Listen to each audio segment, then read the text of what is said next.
الحمد لله وكفى والصلاة والسلام على عباده الذين اصطفى أما بعد عن أبي هريرة رضي الله تعالى عنه قال قال رسول الله صلى الله عليه وسلم آية المنافق ثلاث إذا حدث كذب وإذا وعد أخلف وإذا اؤتمن خان وفي رواية وإن صام وصلى وزعم أنه مسلم أو كما قال عليه الصلاة والسلام صدق رسول الله صلی اللہ علیہ وسلم۔ حضرت ابو ہریرہ رضی اللہ تعالیٰ عنہ روایت فرماتے ہیں کہ آقا نامدار سرور کائنات رحمت دو عالم صلی اللہ علیہ وسلم نے ارشاد فرمایا، آیت المنافق ثلاث، منافق کی تین خصلتیں ایسی ہیں جو اس کی نفاق کی نشانی ہیں۔ اذا حدث کذب، منافق آدمی جب بات کرتا ہے تو جھوٹ بولتا ہے۔ وَإِذَا وَعَدَ أَخْلَفَ، اور جب وعدہ کرتا ہے تو وعدہ خلافی کرتا ہے۔ وَإِذَا اؤْتُمِنَ خَانَ، اور جب اس کے پاس امانت رکھی جاتی ہے تو وہ اس کی اندر خیانت کرتا ہے۔ وفی روایت، اور ایک روایت میں ان الفاظ کا اضافہ ہے، وَإِن صَامَ وَصَلَّى، چاہے وہ نماز بھی پڑھتا ہو اور روزے بھی رکھتا ہو، وَزَعَمَ أَنَّهُ مُسْلِمٌ، اور دعویٰ کرتا ہو کہ وہ مسلمان ہے۔ میرے معزز سامعین و ناظرین، السلام علیکم ورحمۃ اللہ وبرکاتہ۔ امید ہے کہ آپ تمام بمائے اہل و عیال خیر اور عافیت کے ساتھ ہوں گے۔ یہ اپریل کا مہینہ ہے، تو اس لیے آج کی اس مجلس میں اپریل کے مہینے کے اندر جو ایک اپریل فول کے نام سے رسم منائی جاتی ہے، اس کے بارے میں چند گزارشات آپ کی خدمت میں پیش کروں گا۔ آپ سے گزارش ہے کہ سماعت فرمانے کے بعد اس کو دوسرے احباب کے ساتھ بھی اس ویڈیو کو شیئر کریں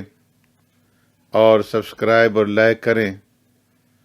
تاکہ دین کی بات دوسروں تک پہنچانے کے آپ بھی ذریعہ بن سکیں۔ دنیا بھر میں ہر سال اپریل فول ایک تہوار کے طور پر منایا جاتا ہے، اور اس دن میں مہذب کہلانے والی مغربی جو اقوام ہیں، وہ جھوٹ بول کر دوسروں کے جذبات سے کھیل کر ان کا مذاق اڑاتے ہیں، اور آج اسلامی دنیا میں بھی اس دن کو منا کر کے جھوٹ بولا جاتا ہے۔ ہماری جو نئی نسل ہے، خاص طور پر جدید تعلیم یافتہ طبقہ، ان میں سے بعض لوگ اپریل فول کو بڑے اہتمام اور گرم جوشی کے ساتھ مناتے ہیں، اور اس کو روشن خیالی تصور کیا جاتا ہے۔ اس دن لوگ ایک دوسرے کو بیوقوف بناتے ہیں، آپس میں مذاق، استہزاء، جھوٹ، دھوکہ، فریب، ہنسی، وعدہ خلافی، ایک دوسرے کی تذلیل و تضحیق کرتے ہیں، اور سماجی، مذہبی اور اخلاقی اعتبار سے اپریل فول منانا یہ حرام ہے۔ اپریل فول کے اس موقع پر عوام کو بیوقوف بنانے کے لیے بعض لوگ اخبارات میں سنسی خیز سرخیوں کے ساتھ خبریں بھی شائع کرتے ہیں، جس کی وجہ سے لوگ تھوڑی دیر کے لیے حیرت میں پڑ جاتے ہیں اور بعد میں معلوم ہوتا ہے کہ آج 1 اپریل فول ہے۔ اسی طریقے سے بعض لوگ ٹیلی فون کے ذریعے سے دوسروں کو گمراہ کرنے کی کوشش کرتے ہیں۔ تو اس لیے اس کے حرام ہونے میں کسی مسلمان کو ذرہ برابر بھی تذبذب کا شکار نہیں ہونا چاہیے، اس لیے کہ اس دن کے اندر جن چیزوں کا ارتکاب کیا جاتا ہے وہ اسلامی تعلیمات کے مطابق حرام ہے۔ اس رسم بد کی 2 قسمیں ہیں، ایک تو تاریخی اس کی حیثیت ہے اور دوسری شرعی۔ اپریل فول کی اس رسم کی ابتدا کیسے ہوئی، اس کے بارے میں مورخین کے بیانات مختلف ہیں۔ بعض مصنفین کا کہنا ہے کہ فرانس میں 17ویں صدی سے پہلے سال کا آغاز جنوری کے بجائے اپریل سے ہوا کرتا تھا۔ اپریل کے مہینے کو رومی لوگ اپنی دیوی وینس کی طرف منسوب کر کے مقدس سمجھا کرتے تھے، اور چونکہ یہ اپریل کی پہلی تاریخ جو ہے یہ سال کا پہلا دن ہوتا تھا، اس لیے خوشی میں اس دن کو جشن کے طور پر منایا کرتے تھے، جس طرح کہ ابھی جو ہے 1 جنوری کو جو ہے نیو ایئر نائٹ منائی جاتی ہے اور خوشی کا اظہار کیا جاتا ہے۔ تو اس طریقے سے 1 اپریل کو جو کہ ان کی سال کا ابتدائی دن ہوا کرتا تھا، تو اس دن کے اندر وہ اظہار خوشی کے لیے آپس میں ہنسی مذاق بھی کیا کرتے تھے، جھوٹ بولتے تھے۔ تو یہی چیز آہستہ آہستہ ترقی کر کے اپریل فول کی شکل اختیار کر گئی۔ دوسرا قول انسائکلوپیڈیا آف برٹانیکا میں اس رسم کی وجہ کے لیے یہ بیان کیا گیا ہے کہ 21 مارچ سے موسم میں تبدیلی آنا شروع ہو جاتی ہے۔ ان تبدیلیوں کو بعض لوگوں نے اس طرح تعبیر کیا کہ معاذ اللہ قدرت ہمارے ساتھ اس طرح مذاق کر کے ہمیں بیوقوف بنا رہی ہے، لہذا لوگوں نے بھی اس زمانے میں ایک دوسرے کو بیوقوف بنانا شروع کر دیا۔ اور تیسرا قول اس رسم کے بارے میں یہ لکھا گیا ہے کہ 19ویں صدی عیسوی کے معروف انسائکلوپیڈیا لاروس نے اس کی وجہ بیان کی ہے، جس کا خلاصہ یہ ہے کہ جب یہودیوں نے حضرت عیسیٰ علیہ السلام کو گرفتار کیا اور رومیوں کی عدالت میں پیش کیا، تو رومیوں اور یہودیوں کی طرف سے حضرت عیسیٰ علیہ السلام کو تمسخر اور استہزاء کا نشانہ بنایا گیا، جبکہ ہم مسلمان یہ جانتے ہیں کہ حضرت عیسیٰ علیہ السلام کو اللہ تبارک و تعالیٰ نے صحیح سلامت آسمانوں کی طرف اٹھا لیا، اور جس شخص کو گرفتار کیا گیا تھا وہ عیسیٰ علیہ السلام نہیں تھے۔ بہرحال اس کے اوپر عیسیٰ علیہ السلام کی شبیہ ڈال دی گئی تھی، تو ان کو پہلے یہودی سرداروں اور فقیہوں کی عدالت میں پیش کیا گیا، اور پھر انہیں پیلاطس کی عدالت میں فیصلے کے لیے پیش کیا گیا۔ پیلاطس نے ان کو ہیرودیس کی عدالت میں بھیج دیا، اور بالآخر ہیرودیس نے دوبارہ فیصلہ کر کے ان کو دوبارہ پیلاطس ہی کی عدالت میں بھیج دیا۔ عیسائیوں کی کتاب لوقا انجیل جو ہے اس کے اندر یہ واقعہ اس طرح سے نقل کیا گیا ہے۔ جو آدمی یسوع مسیح کو پکڑے ہوئے تھے وہ اس کو ٹھٹوں میں اڑاتے اور مارتے تھے، اور اس کی آنکھیں بند کر کے اس سے پوچھتے تھے کہ نبوت سے بتا تجھے کس نے مارا۔ انہوں نے تانے سے اور بہت سی باتیں اس کے خلاف کہیں۔ انجیل لوقائی میں ہیرودیس کا پلاطس کے پاس واپس بھیجنا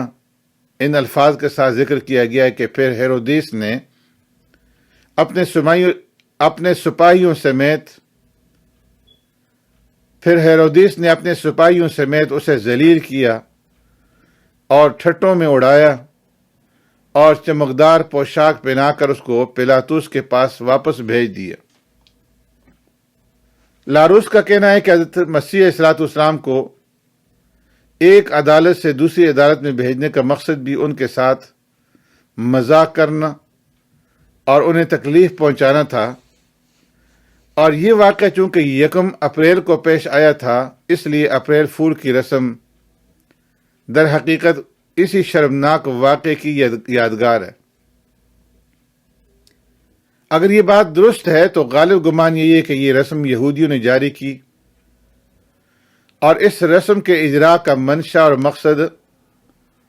حضرت عیسیٰ علیہ نبینا علیہ السلام کی تضحیق تھی۔ لیکن یہ بات حیرت ناک ہے کہ جو رسم یہودیوں نے حضرت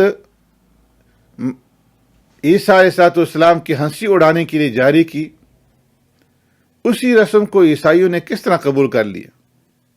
اور پھر اس کو کس طریقے سے وہ رواج دینے کے اندر شریک ہو گئے، جبکہ عیسیٰ علیہ السلام کے بارے میں عیسائیوں کا عقیدہ تو یہ ہے کہ وہ ثالث الثلاثہ ہے، وہ خود خدا ہے یا خدا کا بیٹا ہے۔ تو زیادہ بات جو ہے قرین قیاس یہ لگتی ہے کہ جس طرح عیسائیوں نے صلیب کو کہ ان کے عقیدے کے مطابق اس پر عیسیٰ علیہ السلام کو سولی دی گئی، انہوں نے بجائے اس کو نفرت کا نشان بنانے کے اس پر انہوں نے تقدس کا غازہ چڑھایا کہ ان کے نزدیک مقدس شے بن کر کے ان کے مقدس مقامات کی زینت بن گئی۔ تو اسی طریقے سے اپریل فول کے سلسلے میں بھی انہوں نے عیسیٰ علیہ السلام کے دشمنوں کی نقالی شروع کر دی، اور یہ بھی امکان ہے کہ عیسائیوں کو اپریل فول کی اس رسم کی اصلیت سے واقفیت نہ ہو اور انہوں نے بے سوچے سمجھے اس کے اوپر عمل شروع کر دیا۔ تو اس تفسیر سے معلوم ہوا کہ تاریخی اعتبار سے یہ رسم بد قطعاً اس قابل نہیں ہے کہ اس کو اپنایا جائے، اس لیے کہ اس کا رشتہ یا تو کسی توہم پرستی سے جڑا ہوا ہے یا کسی گستاخانہ نظریے اور واقعے سے جڑا ہوا ہے، اور اس کے علاوہ یہ رسم اس لیے بھی قابل ترک ہے کہ یہ گناہوں کا مجموعہ ہے۔ مسلمانوں کے لیے تو کسی طریقے سے بھی یہ سزاوار نہیں ہے کہ وہ اس رسم کو اپنائیں، اس لیے کہ اس کے اندر ایک تو کفار یہود اور نصارہ کے ساتھ مشابہت ہے، دوسرا اس کے اندر جھوٹا اور ناحق مذاق ہے، اور تیسرا جھوٹ بولنا ہے۔ اس اپریل فول کی رسم میں سب سے بڑا جو گناہ ہے وہ جھوٹ ہے، اس لیے کہ جھوٹ بولنا یہ دنیا اور آخرت میں سخت نقصان دہ اور محرومی کا سبب ہے، اللہ رب العزت اور پیارے پیغمبر صلی اللہ علیہ وسلم کی ناراضگی کا سبب ہے، اور قرآن کریم میں اللہ تبارک و تعالیٰ نے جھوٹ بولنے والوں کے اوپر لعنت فرمائی ہے، فرمایا فَنَجْعَلْ لَعْنَتَ اللَّهِ عَلَى الْكَاذِبِينَ، پس لعنت کریں اللہ تبارک و تعالیٰ کی ان لوگوں پر کہ جو کہ جھوٹے ہیں۔ اسی طرح حدیث میں مختلف انداز سے جھوٹ کو بدترین اور ذلیل ترین گناہ بیان کیا گیا ہے۔ حضرت عبداللہ ابن عمر رضی اللہ تعالیٰ عنہما سے روایت ہے کہ پیارے پیغمبر صلی اللہ علیہ وسلم نے ارشاد فرمایا اذا كذب العبد تباعد عنه الملك ميلا من نتن ما جاء به او كما قال، فرمایا جب آدمی جھوٹ بولتا ہے تو اس کلمہ کی بدبو کی وجہ سے جو اس نے بولا ہے رحمت کا فرشتہ اس سے 1 میل دور چلا جاتا ہے۔ اور ایک حدیث میں جھوٹ کو ایمان کے منافی عمل قرار دیا۔ حضرت صفوان بن سلیم رضی اللہ تعالیٰ عنہ سے روایت ہے، پیارے پیغمبر صلی اللہ علیہ وسلم سے عرض کیا گیا، اَيَكُونُ الْمُؤْمِنُ جَبَّانًا قَالَ نَعَمْ فَقِيلَ لَهُ اَيَكُونُ الْمُؤْمِنُ بَخِيلًا قَالَ نَعَمْ۔ آپ صلی اللہ علیہ وسلم سے پوچھا گیا کہ یا رسول اللہ صلی اللہ علیہ وسلم، کیا مومن بزدل ہو سکتا ہے؟ آپ نے ارشاد فرمایا، ہاں، مسلمان کے اندر، مومن بندے کے اندر یہ کمزوری ہو سکتی ہے۔ پھر پوچھا گیا کہ اَيَكُونُ الْمُؤْمِنُ بَخِيلًا، اے اللہ کے رسول صلی اللہ علیہ وسلم، کیا مسلمان بخیل ہو سکتا ہے؟ آپ صلی اللہ علیہ وسلم نے ارشاد فرمایا، نعم، ہاں، مسلمان میں یہ کمزوری بھی ہو سکتی ہے۔ پھر پوچھا گیا اَيَكُونُ الْمُؤْمِنُ كَذَّابًا، اے اللہ کے رسول صلی اللہ علیہ وسلم، کیا مومن جھوٹا ہو سکتا ہے؟ قال لا، تو پیارے پیغمبر صلی اللہ علیہ وسلم نے جواب کیا، ارشاد فرمایا کہ نہیں، ایمان کے ساتھ جھوٹ کی عادت جمع نہیں ہو سکتی، ایمان جھوٹ کو برداشت نہیں کر سکتا۔ ایک حدیث میں حضرت سمرہ بن جندب رضی اللہ تعالیٰ عنہ سے مروی ہے کہ ایک مرتبہ پیارے پیغمبر صلی اللہ علیہ وسلم نے فجر کی نماز کے بعد لوگوں کے سامنے اپنا خواب بیان فرمایا کہ آج رات میں نے خواب میں دیکھا کہ 2 آدمی میرے پاس آئے، اور مراد ان 2 آدمیوں سے فرشتے تھے۔ انہوں نے میرا ہاتھ پکڑ کر کے مجھے ارض مقدس سے لے گئے، تو وہاں میں نے 2 آدمیوں کو دیکھا کہ ایک بیٹھا ہے اور دوسرا کھڑا ہے، اور کھڑا ہوا شخص بیٹھے ہوئے آدمی کے کلے کو لوہے کی زنبور سے گدی تک چیرتا ہے جو اس کی بادشاہ ہیں، پھر دوسرے کلے کو اسی طرح کاٹتا ہے، تو اتنے میں جو پہلا کلا ہے وہ ٹھیک ہو جاتا ہے، اور ان کا یہ عمل برابر اسی طریقے سے جاری و ساری رہتا ہے۔ میں نے پوچھا کہ یہ کون لوگ ہیں؟ تو مجھے بتایا گیا کہ اما الذی رأیتہ یشق صدقہ فکذاب، وہ شخص جس کو آپ نے دیکھا کہ اس کے کلے چیرے جا رہے ہیں، وہ ایسا بڑا جھوٹا ہے، یحدث بالکذبۃ فتحمل عنہ حتی تبلغ الآفاق فیصنع بہ الی یوم القیامہ۔ فرمایا وہ ایسا بڑا جھوٹا ہے کہ جس نے ایسا جھوٹ بولا کہ وہ اس سے نقل ہو کر دنیا جہان میں پہنچ گیا، اس کا جھوٹ دنیا بھر کے اندر پھیل گیا، لہذا اس کے ساتھ قیامت تک یہی معاملہ کیا جاتا رہے گا۔ ایک حدیث میں پیارے پیغمبر صلی اللہ علیہ وسلم نے جھوٹ بولنے کو بڑی خیانت قرار دی ہے۔ حضرت سفیان ابن اسید خضرمی رضی اللہ تعالیٰ عنہ سے مروی ہے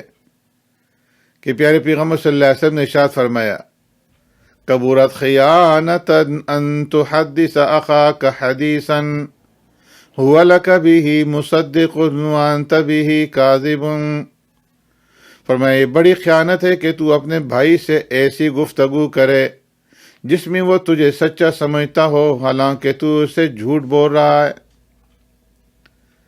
اسی طرح ایک حدیث شریف میں پیارے پیغمبر صلی اللہ علیہ وسلم جھوٹ بولنے سے جنت کی ضمانت دیتے ہیں۔ ابو امامہ باہری رضی اللہ تعالیٰ عنہ سے روایت ہے، پیارے پیغمبر صلی اللہ علیہ وسلم نے ارشاد فرمایا، انا زعیم ببیت فی وسط الجنہ لمن ترک الکذب وان کان مازحا۔ فرمایا میں اس شخص کے لیے جنت کے بیچوں بیچ میں گھر کی کفالت اور ضمانت لیتا ہوں جو جھوٹ کو چھوڑ دے، اگرچہ وہ مذاق ہی میں کیوں نہ ہو۔ حضرت بہز ابن حکیم اپنے والد معاویہ کے واسطے سے اپنے دادا سے روایت کرتے ہیں کہ پیارے پیغمبر صلی اللہ علیہ وسلم نے ارشاد فرمایا، ویل للذی یحدث بالحدیث لیضحک به القوم فیکذب ویل له ویل له۔ فرمایا جو شخص لوگوں کو ہنسانے کے لیے جھوٹ بولے اس کے لیے بربادی ہو، اس کے لیے بربادی ہو، اس کے لیے بربادی ہو۔ کہ صرف لوگوں کو ہنسنے اور ہنسانے کے لیے جھوٹ بولا جائے، ایسی محفلیں، ایسی مجالس سجائی جائیں جس میں جھوٹ کے ذریعے سے لوگوں کے لیے تفریح کا سامان مہیا کیا جائے، ان کو ہنسایا جائے۔ آج کل لوگ نت نئے چٹکلے تیار کرتے ہیں اور محض اس لیے جھوٹ بولتے ہیں تاکہ لوگ ہنسیں۔ ان کے بارے میں پیارے پیغمبر صلی اللہ علیہ وسلم نے اس حدیث کے اندر ویل کے الفاظ استعمال فرمائے کہ ایسے لوگ جو ہیں وہ تباہ ہو جائیں، ہلاک ہو جائیں۔ جھوٹ ایک ایسا گناہ ہے کہ زمانہ جاہلیت کے اندر بھی جھوٹ بولنے کا لوگ تصور نہیں کرتے تھے، اور جھوٹ بولنا حرام ہے، اور ایسا حرام ہے کہ کوئی ملت اور کوئی قوم ایسی نہیں گزری جس میں جھوٹ بولنا حرام نہ ہو۔ یہاں تک کہ زمانہ جاہلیت کے لوگ بھی جھوٹ بولنے کو برا سمجھتے تھے۔ پیارے پیغمبر صلی اللہ علیہ وسلم نے جب روم کے بادشاہ کی طرف اسلام کی دعوت کے لیے خط بھیجا تو خط پڑھنے کے بعد اس نے اپنے درباریوں سے کہا کہ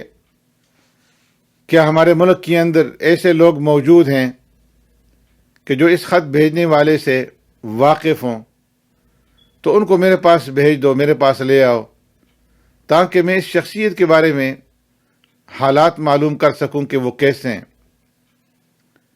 اتفاق سے انہی دنوں میں حضرت ابو سفیان رضی اللہ تعالیٰ عنہ جو اس وقت تک مسلمان نہیں ہوئے تھے، وہ مکہ کا ایک تجارتی قافلہ لے کر کے وہاں پر گئے ہوئے تھے۔ چنانچہ لوگ ان کو بمائے وفد کے بادشاہ کے پاس لے آئے۔ یہ جب بادشاہ کے پاس پہنچے تو بادشاہ نے حضرت ابو سفیان سے سوالات کرنا شروع کیے، اور پہلا سوال یہ کیا کہ یہ بتاؤ کہ محمد صلی اللہ علیہ وسلم کس خاندان سے تعلق رکھتے ہیں، وہ کیسا خاندان ہے، اس کی شہرت کیسی ہے؟ تو ابو سفیان نے جواب دیا کہ وہ خاندان تو بڑے اعلیٰ درجے کا ہے، اور اعلیٰ درجے کے خاندان میں وہ پیدا ہوئے ہیں، اور سارا عرب اس خاندان کی شرافت کا قائل۔ روم کے بادشاہ نے تصدیق کرتے ہوئے کہا کہ بالکل ٹھیک ہے، جو اللہ کے نبی ہوتے ہیں وہ اعلیٰ خاندان سے ہوتے ہیں۔ پھر اس نے دوسرا سوال کیا کہ اس نبی کی پیروی کرنے والے، ان پر ایمان لانے والے معمولی درجے کے لوگ ہیں یا بڑے بڑے رؤساء اور سردار ہیں؟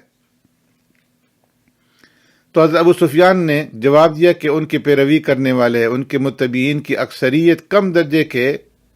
معمولی قسم کے لوگ ہیں۔ تو بادشاہ نے اس کی بھی تصدیق کی کہ نبی کے اوپر ایمان لانے والے ابتداءً ضعیف اور کمزور قسم کے لوگ ہوتے ہیں۔ پھر سوال کیا کہ تمہاری ان کے ساتھ جب جنگ ہوتی ہے تو تم جیت جاتے ہو یا وہ جیت جاتے ہیں؟ اس وقت تک کفار قریش کی مسلمانوں کے ساتھ صرف 2 جنگیں ہوئی تھیں، ایک جنگ بدر اور ایک جنگ احد۔ غزوہ احد میں چونکہ مسلمانوں کو تھوڑی دیر کے لیے شکست ہوئی تھی، اس لیے انہوں نے اس موقع پر جواب دیا کہ کبھی ہم غالب آ جاتے ہیں اور کبھی وہ غالب آ جاتے ہیں۔ حضرت ابو سفیان رضی اللہ تعالیٰ عنہ مسلمان ہونے کے بعد فرمایا کرتے تھے کہ جب بادشاہ نے مجھ سے یہ سوالات کیے اس وقت میں کافر تھا، اور میں اس کوشش میں تھا کہ کوئی ایسا جملہ کہہ دوں جس سے حضور صلی اللہ علیہ وسلم کے خلاف تأثر قائم ہو، لیکن اس بادشاہ نے جتنے بھی سوالات کیے ان کے جواب میں اس قسم کی کوئی بات کہنے کا مجھے موقع نہیں ملا، اس لیے کہ جو وہ سوال کر رہا تھا اس کا جواب تو مجھے دینا تھا، اور میں جھوٹ نہیں بول سکتا تھا۔ اس لیے میں نے جتنے بھی جوابات دیے وہ سب حضور صلی اللہ علیہ وسلم کے حق میں جا رہے تھے۔ اس واقعے سے معلوم ہوا کہ زمانہ جاہلیت کے اندر جو لوگ ابھی اسلام نہیں لائے تھے وہ بھی جھوٹ بولنے کو گوارا نہیں کرتے تھے، چاہے جائے کہ مسلمان اسلام لانے کے بعد جھوٹ بولے۔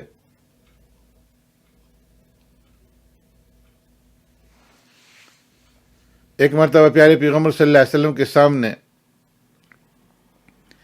ایک عورت نے اپنے بچے کو بلا کر گود میں لینا چاہا تو وہ بچہ اس کے قریب نہیں جا رہا تھا۔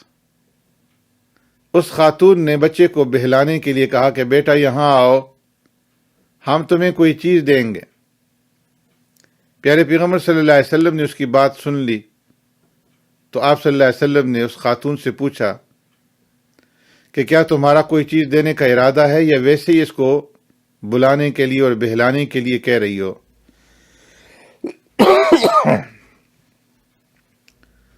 اس خاتون نے عرض کیا کہ یا رسول اللہ صلی اللہ علیہ وسلم، میرے پاس کھجور ہے اور کھجور دینے کا ارادہ ہے کہ جب وہ میرے پاس آئے گا تو میں اس کو کھجور دوں گی۔ پیارے پیغمبر صلی اللہ علیہ وسلم نے ارشاد فرمایا کہ اگر تمہارا کھجور دینے کا ارادہ نہ ہوتا اور میں بلانے کے لیے اور بہلانے کے لیے تم اس کو یہ کہتی تو تمہارے نامہ اعمال کے اندر ایک جھوٹ لکھ دیا جاتا۔ اس حدیث سے ہمیں سبق ملا کہ بچے کے ساتھ بھی جھوٹ نہ بولو، ورنہ شروع ہی سے جھوٹ کی برائی اس کے دل سے نکل جائے گی۔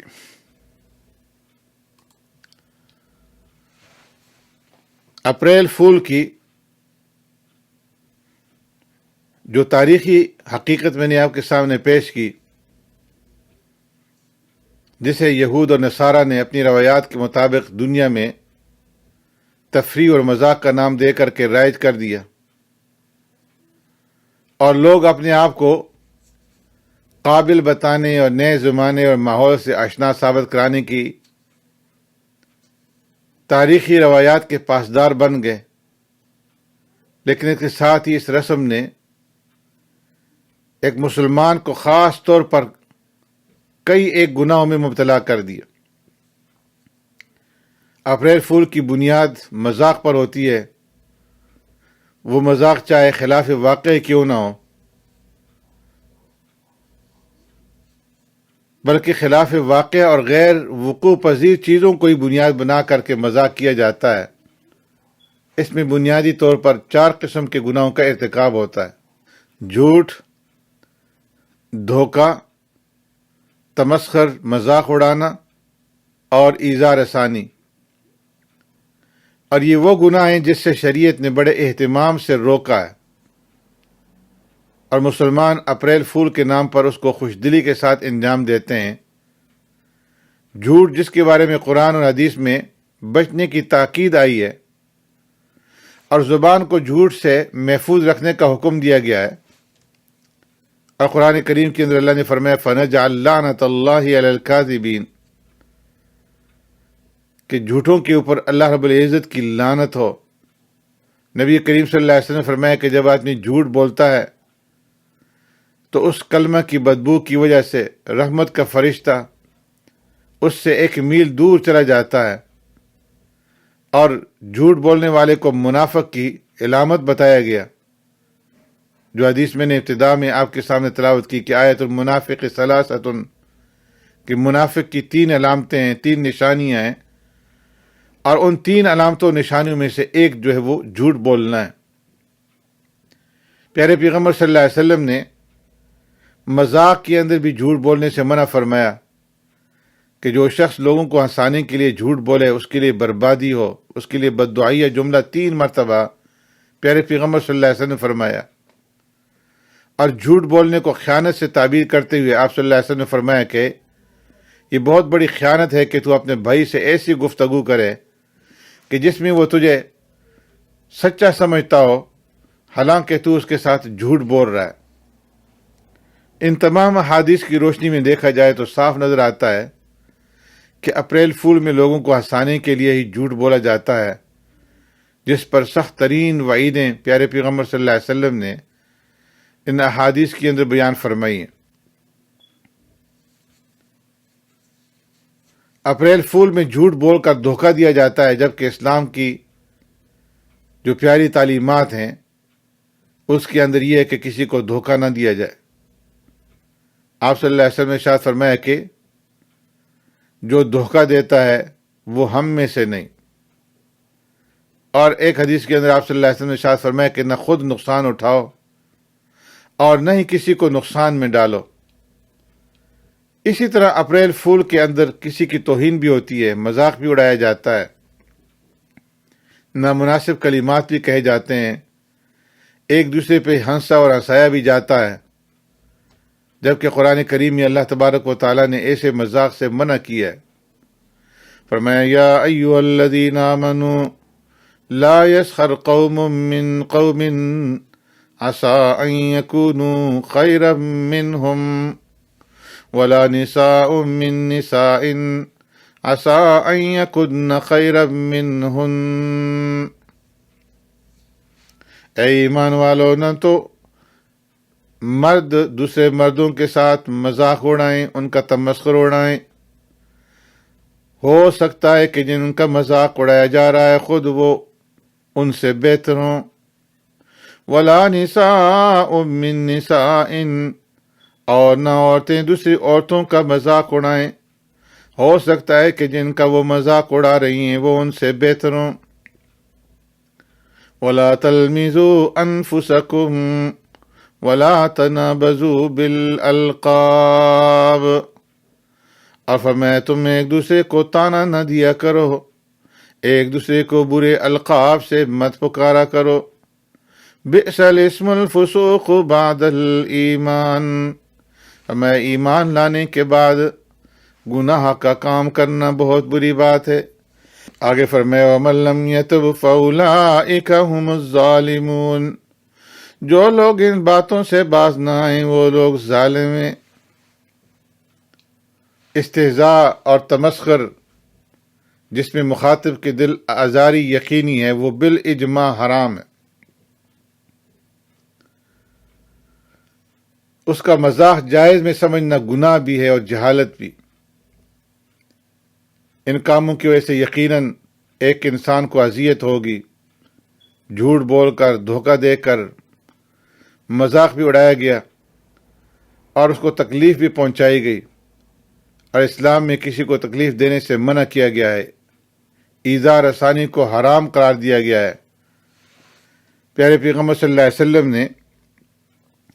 کمال ایمان کی علامت یہ بتائی ہے کہ جس کی زبان اور ہاتھ سے دوسرا مسلمان محفوظ رہے۔